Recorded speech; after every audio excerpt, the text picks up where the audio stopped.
ఎలా పోతున్నాడు వాళ్ళ ఇంటికి అంటున్నారు పాపి దగ్గరికి. కానీ దేవుడు పాపుల రక్షకుడు, పాపులను ప్రేమించేవాడు. నీ కొరకు నా కొరకైనా సిలువలో మన పాపముల నిమిత్తము, మన శాపముల నిమిత్తము సిలువలో ఆయన రక్తాన్ని దించిన గొప్ప దేవుడు. నీ కొరకు నా కొరకు మనందరి కొరకు ప్రాణ క్రయధనముగా ప్రాణం ఇచ్చినాడు. ఆయన సిలువలో ప్రాణం ఇవ్వకపోతే, రక్తం చిందించకపోతే నీకు రక్షణ లేదు, నాకు రక్షణ లేదు. ప్రియా దేవుని బిడ్డలారా, మన జీవితాలలో మనం అనుకోవచ్చు, కానీ దేవుడు ఆయన సిలువలో రక్తాన్ని చిందించి తన ప్రాణాన్ని అర్పించినాడు. కాబట్టి నీ పాపము నా పాపము అక్కడనే దేవుడు కొట్టివేసినాడు. హల్లెలూయా. కాబట్టి అయితే మనమేమో ఆయన దగ్గరికి రాలేకపోతున్నాం. బైబిల్ సెలవిస్తా ఉంది, పాప భారంతో మోయబడుచున్న వారులారా మీరందరూ కూడా నా దగ్గర రండి, నేను విశ్రాంతినిస్తా అని చెప్తా ఉన్నాడు. మన జీవితంలో నెమ్మది ఉండాలి అంటే, నీ జీవితంలో సమాధానం ఉండాలి అంటే, నీ కుటుంబంలో సమాధానం ఉండాలి, సంతోషం ఉండాలి అంటే మనం ఏం చేయాలా? ఆయన దగ్గరికి మనము రావాలా.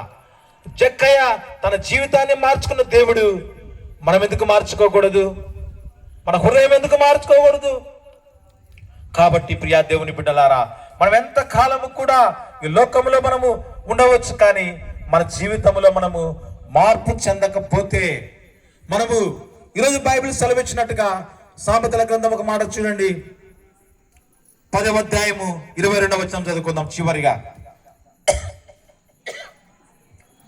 పాత నిబంధన గ్రంథం నుంచి సామెతల గ్రంథము 10 అధ్యాయము 22వ వచనం.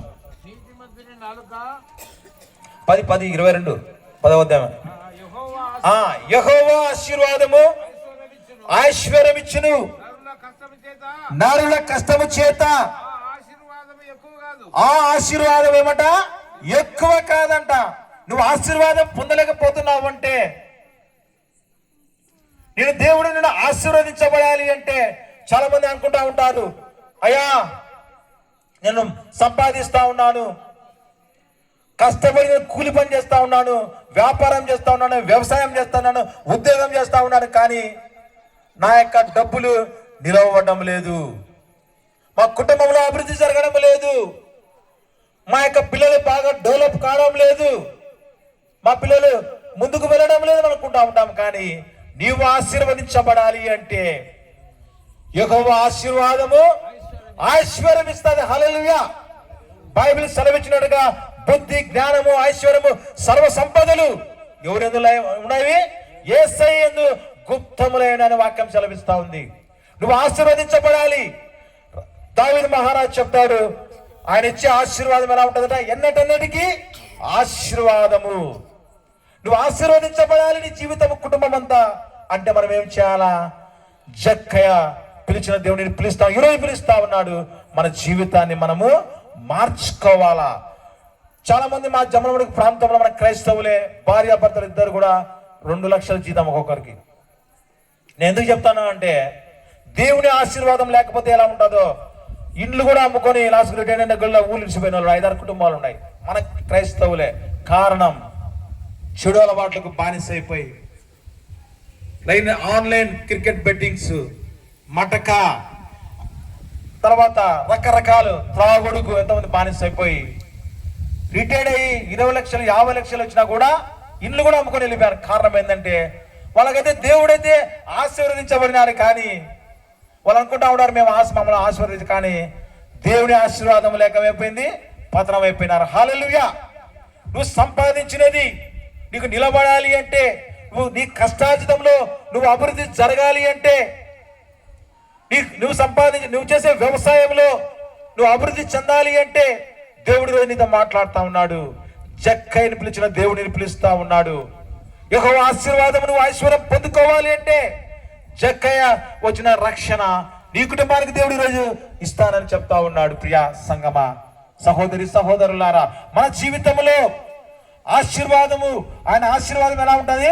ఎన్నటన్నిటికీ ఆశీర్వాదమేది. నువ్వు ఎప్పుడు కూడా నువ్వు బైబిల్ సెలవిచ్చినట్టుగా మన దావీదు చెప్తా ఉన్నాడు, నీతిమంతులు ఆయన 90 సంవత్సరాలు వచ్చినప్పటికీ కూడా చూస్తా ఉన్నాను, ఇది ఎక్కడ కూడా భిక్షమడు కూడా నేను చూసి ఉండాలి అంటాడు. హల్లెలూయా. కాబట్టి దేవుని నమ్ముకున్న మనము మన జీవితాలు దేవుడు ఈరోజు చెప్తా ఉన్నాడు, మిమ్మల్ని అందరినీ కూడా దేవుడు ఆశీర్వదిస్తానని చెప్తా ఉన్నాడు. ఈ యొక్క కుటుంబాలు, దంతలపల్లి కుటుంబాలన్నీ కూడా గ్రామంలో యేసు నామములో ఆశీర్వదించబడును గాక. ఆ కుటుంబాలన్నీ ఐశ్వర్యంతో నింపబడుదురు గాక. ఆయా కుటుంబాలన్నీ యేసు నామములో రక్షణలోకి వచ్చుదురు గాక. షాబారి ఖరాబాబాబాబా. కాబట్టి ప్రియ దైవ జనమా, దేవుడు పిలుస్తా ఉన్నాడు. ఒకవేళ నువ్వు ఇంకా దేవుని దగ్గరికి రాలేని పరిస్థితిలో ఉన్నావేమో, దేవుడు జక్కైని పిలిచిన దేవుడు రోజు నిన్ను పిలుస్తా ఉన్నాడు. కాబట్టి మన అంతరాత్మలో మనం పరిశీలన చేసుకోవాలి. ఎన్ని రోజులు మనం అలానే మనం జీవిస్తూ ఉంటాము. ప్రియా దేవుని బిడ్డలారా, ఈరోజు రేపు మనది కాదు.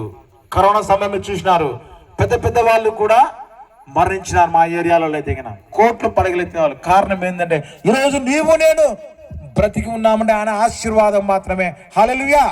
ఆయన కృప, ఆయన కనికరము ఉంది కాబట్టి మనమందరం కూడా ఈరోజు ఈ దంతలపల్లి గ్రామములో మనము ఆశీర్వదించబడినాం. కాబట్టి మనమందరం ఆయన దగ్గరికి వద్దాం. మన యొక్క జక్కయ్య తన జీవితంలో మార్పు, రక్షణ వచ్చింది కాబట్టి మనమందరం కూడా అటువంటి రక్షణ లేక వద్దాం. దేవుడు అటువంటి కృప మనందరికీ, మన కుటుంబాలకు దయచేయను గాక. ఆమేన్. దేవుడి యొక్క వాక్యమును దీవించి ఆశీర్వదించి విస్తరింపజేసి ఫలింపులోకి వచ్చును గాక. ఆమేన్. ఎవరైనా కూడా ఉంటే కనుక ప్రత్యేకంగా కూడా మేము ప్రార్థనలు చేస్తాము. చివరి ప్రార్థన అయినాక రోగుల కొరకు, అనారోగ్యం కలిగిన వారి కొరకు, సాతాను శక్తుల చేత పీడింపబడుతున్న వారందరికీ కూడా మేము ప్రత్యేకంగా ప్రార్థన చేస్తాము.